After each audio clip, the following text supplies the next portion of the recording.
कक्षा 8 संस्कृत शिक्षण में आप सभी का स्वागत।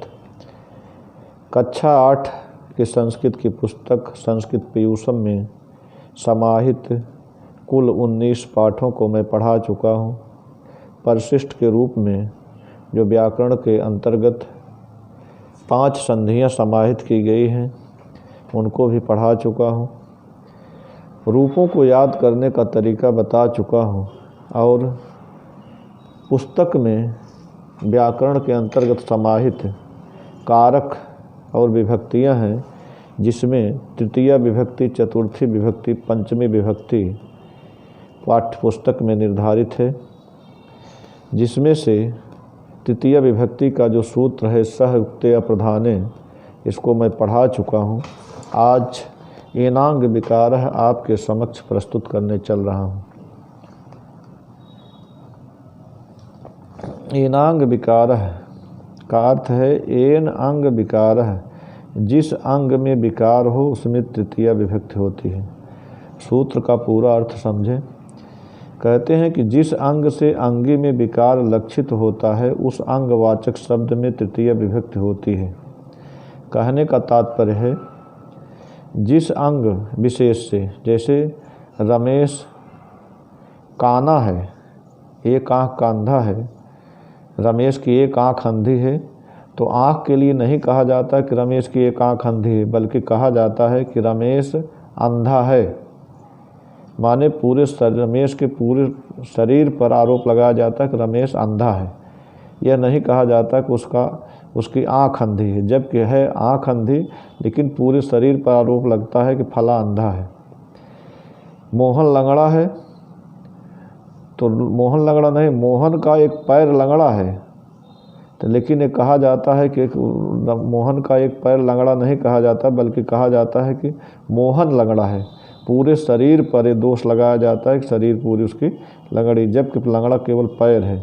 तो सूत्र कहता है कि जिस अंग विशेष के विकार से, जिस अंग के से पूरे अंगी का विकार लक्षित होता है, पूरे अंगी के ऊपर दोष लगता है, तो उस अंग विशेष में तृतीय विभक्ति होती है।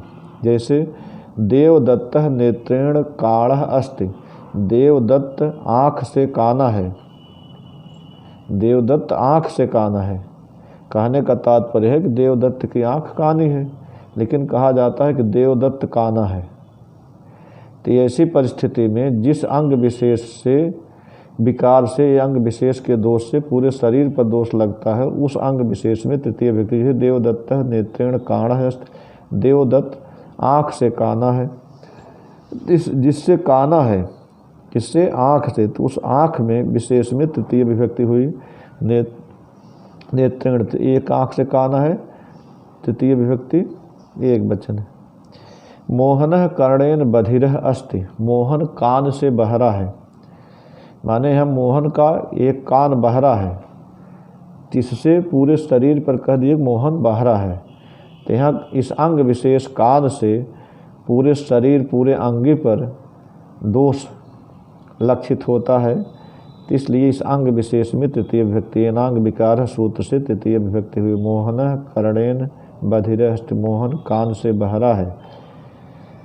इसी तरह से रामनाथः शिरसा खलवाटः अस्ति, रामनाथ सिर से गंजा है। तो यहाँ रामनाथ का सिर गंजा है, लेकिन कहा जाता है कि रामनाथ गंजा है। इस सिर जो अंग विशेष है उसके विकार से पूरे शरीर पर, पूरे अंगी पर विकार लक्षित होता है। इस अंग विशेष में एनांग विकार सूत्र से तृतीय विभक्ति हुई। रामनाथः शिरसा खलवाटः अस्ति, रामनाथ सिर से गंजा है।